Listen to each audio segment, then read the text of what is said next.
This has been on the backlog since pretty much the first season of Earthspark came out, and I am so sorry about that, because this was an awesome gift.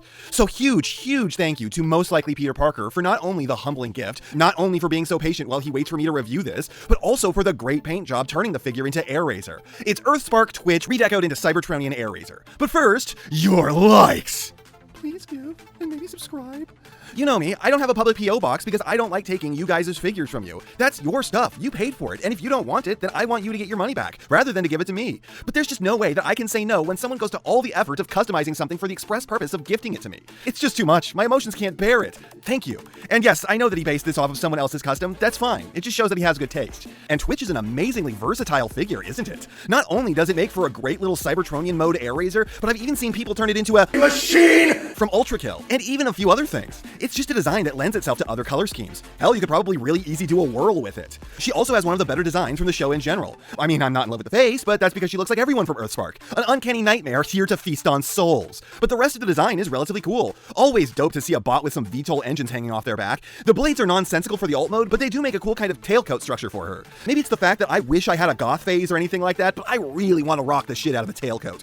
The chest is also a really cool design, kind of hinting at how Airazor's bird head would eventually form that part, while still being distinct and unique from that. The worst thing I have to say about this design at base level, other than, again, I'm sure that this head detaches from the body at night and floats into Twin Baby's rooms where it only eats one of them so the other can have nightmares for the rest of its life, like some kind of Pennywise Penangolin, is the overly long legs with the bell bottoms. The worst fashion sin of the 1970s brought back to ruin good taste. A trend that refuses to die and desperately tries to resurrect itself every few years, to the screams and jeers of all sane people. But let's talk about the deco here. I am absolutely stunned that once again a first-time customizer has sent me their first work ever, and it is such an amazing job. I know me. If I tried to do this for the first time ever, I would have completely fucked it up. I'd have sucked so hard I'd sooner punt the figure into the next dimension than give it to someone else, let alone have the balls to give it to someone else knowing that they were going to show thousands of people it. The courage, the confidence, it's inspiring. And again, pretty well deserved. It's a paint job that looks a little dull in places, and that's kind of my fault really. This thing has been collecting dust for 2 years now thanks to my incompetence. Though with whatever the black paint is, it's very hard to get the dust to come off of it now that it's on.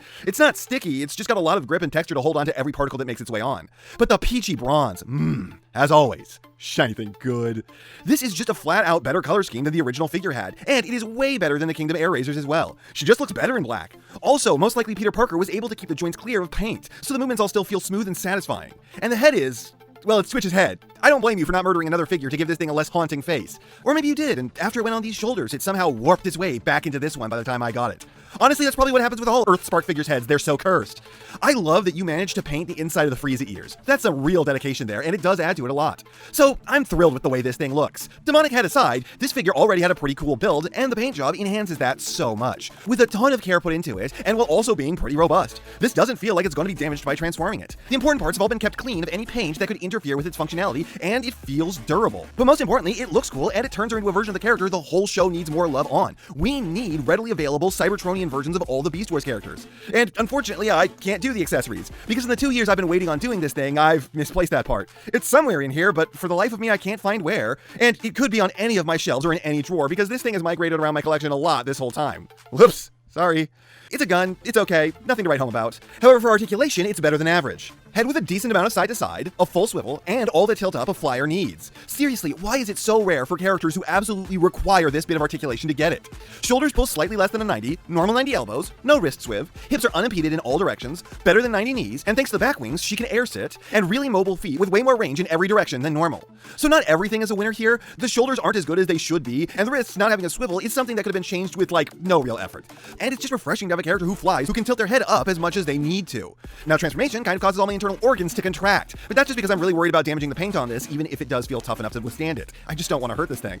The transformation is really pretty simple and relatively clever. I think if I wasn't so worried about damaging this, I'd probably enjoy the conversion a good bit. And I don't think that this is perfectly right, but I'm not willing to try moving things with more force than I already am. Besides, I think with the incorrect way I'm getting this whole thing together, it winds up even more bird-like. Seriously, this is one falcon-ass drone, looking like it's in the act of swooping down for the kill to snatch up some poor cyber animal with its claws. This is like the perfect alt mode for her to have. It's got the bird tail, the pointed wings, the feet, the diving amazing posture. This rules, and it fills a niche in my collection that's not yet been occupied. Many of you already know from my review of it that I have a Cybertronian Airazor in the BotCon one, but I don't have one that stays in alt mode, so this can be her almost perfect non-beast mode. Honestly, it's almost too on the nose. Of course Airazor didn't turn into a jet, she turned into the drone equivalent of a peregrine falcon already. I am beside myself with how well this works, especially considering the fact that I'm positive that I did this wrong, and it just wound up making it look even better. So this is a massive thanks to most likely Peter Parker. What an amazing job you've done. I'm so humbled by all my fans. I can't express how happy it makes me knowing that you guys got my back. I hope to never stop entertaining you and making you all proud. And this figure is pretty good on its own. Just the base Twitch mold, despite the fact that I think it needs some better colors, is a fun one.